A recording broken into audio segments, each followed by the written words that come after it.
मेरे राम तेरा नाम एक साथी दुजा न होय. जीवनामध्ये ज्यावेळी सुख असतं ते सर्वजणच आपल्या पाठीमागे फिरत असतात, पण ज्यावेळी आपल्याला दुःख सुरू होतं त्या बऱ्याचदा नातेवाईक सुद्धा आपल्याकडे पाठ फिरवतात. आमचे गुरुदेव काडसिद्धेश्वर महाराज सांगायचे, नाते गोते ना ते जे गोत्यात आणतात ते. कसा बघा शब्द प्रयोग सांगत आहे तो. नाते गोते जे गोत्यात आणतात ते ना ते. वेळ प्रसंगी आपल्याला आजूबाजूचे शेजापाजारी लोक उपयोगी पडतात, पण नात्याची माणसं बऱ्याचदा आपल्याला अडचणीत आणतात. अशी ही दुनिया आहे आणि या दुनियेमध्ये आपण सर्वजण वावरतोय. सगळ्यांनाच या मार्गातून आपल्याला जावं लागेल. जायचंही आहे, सोडायचं नाही आहे. हा प्रवास कुणालाही चुकणार नाही, राजा असो नाही तर रंक. जन्म मरणाचे फेरे चुकती नये मानवा, राजा असो की रंक यम सोडीना त्याला. ह्या प्रवासानं सगळ्यांनीच जायचं आहे, पण या प्रवासामध्ये जो मदत करतो त्या रामाला विसरून चालणार नाही. ज्या दिवशी आपल्यामधून राम निघून जाईल त्या शरीराची किंमत शून्य होईल.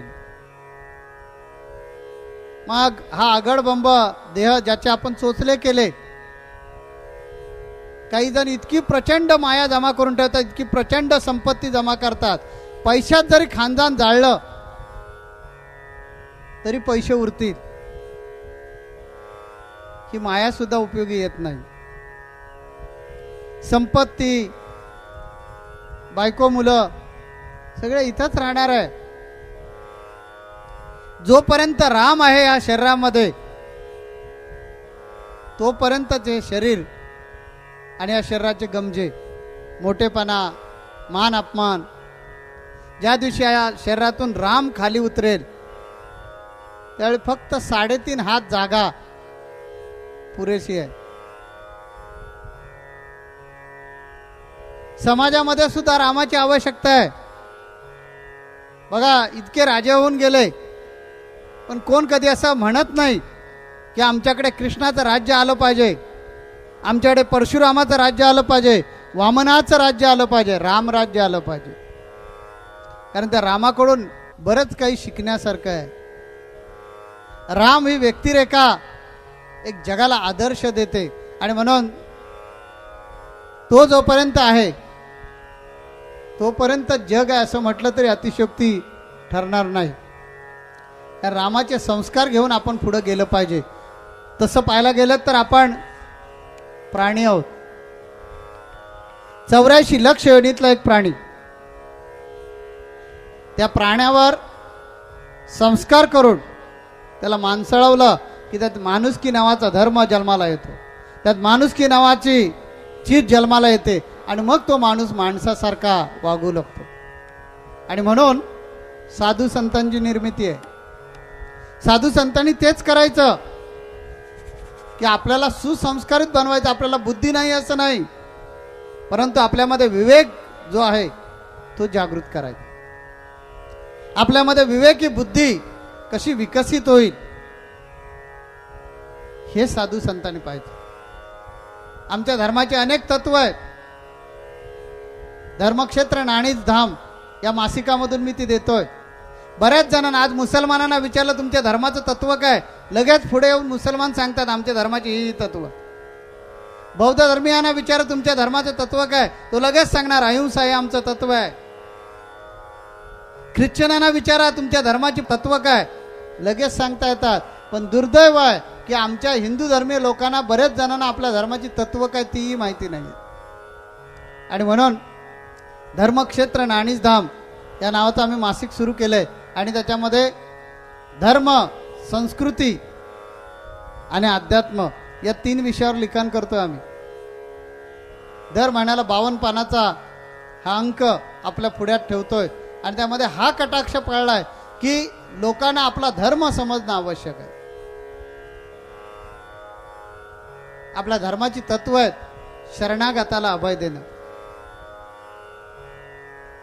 जे जे शरण येतील त्याला अभय देणं, त्याचं रक्षण करणं हे हिंदू धर्माचं एक तत्व आहे.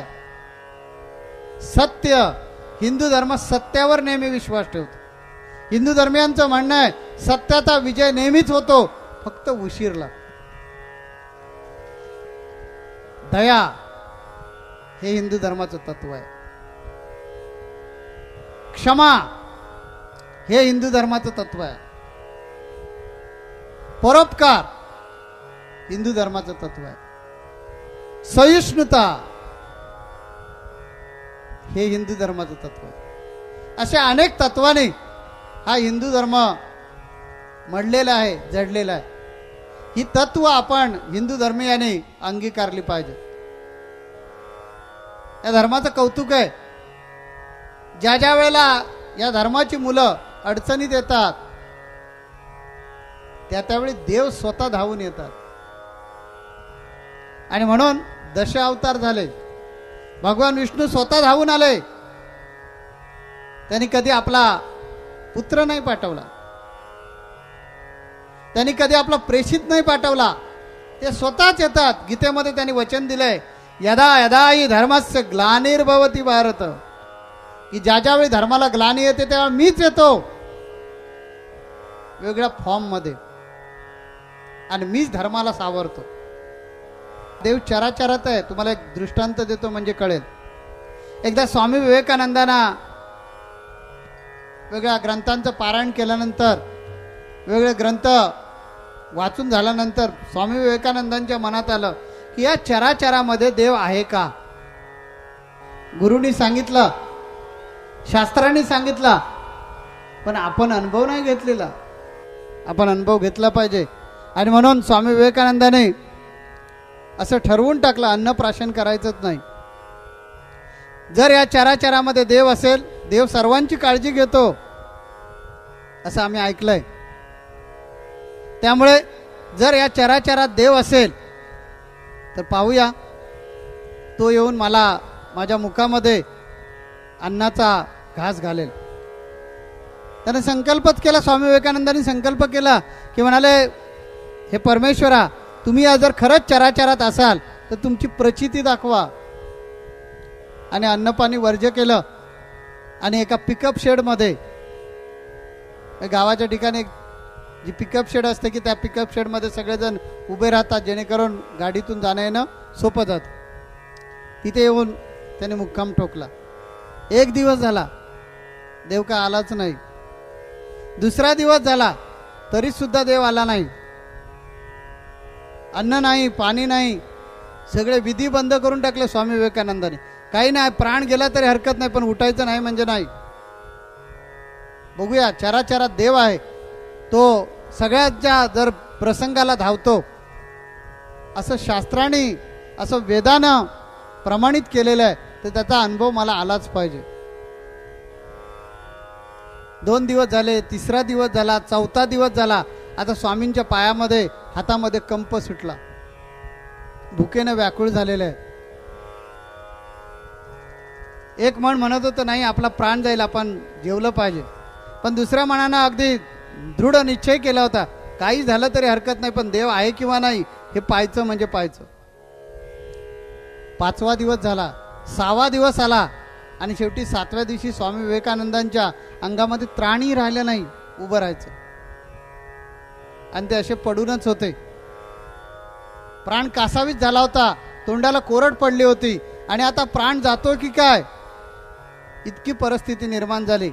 आणि काय आश्चर्य, एक कळकट मळकट कपडे अंगावर असलेली, दात काळे निळे पडलेली, हाताला सुरकुते असणारी, हातामध्ये कंप असणारी, केस वगैरे पिंजारलेले आहेत, आणि काकेला जो झोळा होता तो मला वाटतं कमीत कमी 5-10 वर्षामध्ये धुतला नसेल, इतका तो कळकट मळकट झोळा असणारी एक म्हातारी हातात काठी टेकत टेकत टेकत आली.